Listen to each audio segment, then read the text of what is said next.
Steric triangle में हम यहाँ पे मिक्सचर की बात तो कर चुके हैं कि ये आपके पास हाइड्रोफिलिक भी हो सकते हैं, हाइड्रोफोबिक भी हो सकते हैं। नीचे आप अगर देखें तो सबसे नीचे आपके पास मैंने सोल्यूट्स लिखा हुआ है। सोल्यूट्स में मैंने लिखा है पोलर टू नॉन पोलर। अब आपको कैसे पता चलेगा? जिनमें पोलर ग्रुप्स होंगे नेचुरली पोलर होंगे, जैसे आपके पास कार्बोक्सिलिक ग्रुप है, ठीक है, तो वो कार्बोक्सिलिक एसिड्स अगर मिक्सचर में हैं, आपने उन्हें सेपरेट करना है तो they are much more polar. उससे कम आपके पास अल्कोहल्स हैं, ठीक है, उससे कम आपके पास अमीन्स हैं, उससे कम आपके पास कीटोन्स हैं, नेक्स्ट आपके पास ईथर हैं, और द लीस्ट जो आपके पास है वो हाइड्रोकार्बन हैं।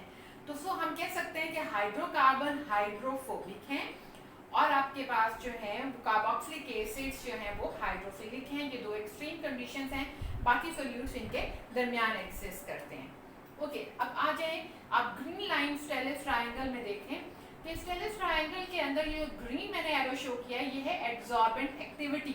एड्सॉर्बेंट का मतलब है स्टेशनरी फेज जो आप इस्तेमाल कर रहे हैं। मैंने एक्चुअली आपसे बोला था मोस्टली हम सलीका इस्तेमाल करते हैं, सलीका जेल इस्तेमाल करते हैं। तो अब आपके पास एड्सॉर्बेंट एक्टिव होना चाहिए या इनएक्टिव। एक्टिव का मतलब ये है कि आपने उसे टोटली ड्राई किया हुआ हो, उसमें कोई आपके पास सॉल्वेंट नहीं होना चाहिए, आप उसमें एड्सॉर्प्शन एक्टिविटी करना चाहते हैं, पार्टीशन नहीं करना चाहते। इनएक्टिव का मतलब है कि उसको टोटली बहुत ज़्यादा ड्राई करने की ज़रूरत नहीं है, बस नॉर्मली ड्राई कर लें, ठीक है। तो आपके पास ये एड्सॉर्बेंट एक्टिविटी है, ठीक। अब अगर तो यहाँ पे आपने एक्टिव चाहिए या इनएक्टिव चाहिए, ये भी हमें जो है वो देखना पड़ेगा। With the help of this triangle हम नेचर ऑफ स्टेशनरी फेज को भी देख सकते हैं। Then come to the blue arrow. The blue arrow आपके पास है इल्यूट सॉल्वेंट। इल्यूट सॉल्वेंट का मतलब है कि जो आप मोबाइल फेज इस्तेमाल कर रहे हैं वो आपका क्या पोलर होना चाहिए या नॉन पोलर होना चाहिए, राइट। अच्छा, अब आप आ जाएं सेंटर में, आपके पास मैंने ट्रायंगल ड्रॉ किया। Triangle is having the three ends, आपके पास थ्री कॉर्नर्स हैं। थ्री कॉर्नर्स में आपके पास मिक्सचर है, स्टेशनरी फेज है एंड द इल्यूट है।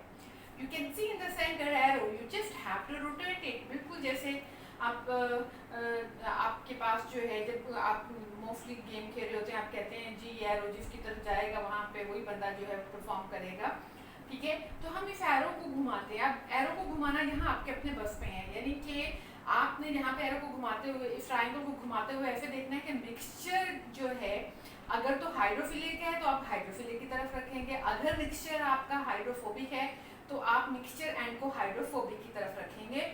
तो आपका स्टेशनरी फेज और इल्यूट खुद ब खुद आपके सामने आंसर आ जाएगा कि आपको कैसा इस्तेमाल करना है। अब यहाँ पे आपके पास डिस्कस करते हैं कि एग्जांपल है मिक्सचर ऑफ हाइड्रोकार्बन्स है, लाइक आपके पास ऑक्टेन है, नोनेन है, डिकेन है, हेक्सेन है, ब्यूटेन है। आपने इस मिक्सचर को सेपरेट करना है, इन कंपोनेंट्स को सेपरेट करना है, राइट।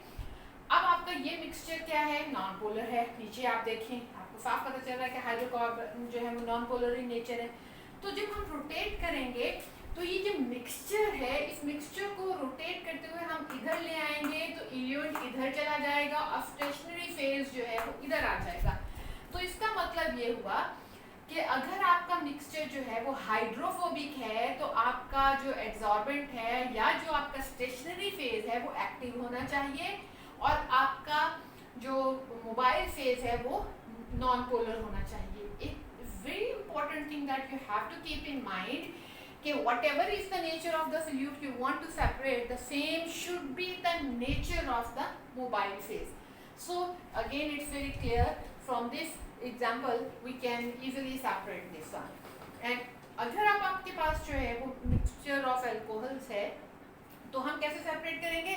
हम अल्कोहल को mixture and towards the hydrophilic चला जाएगा।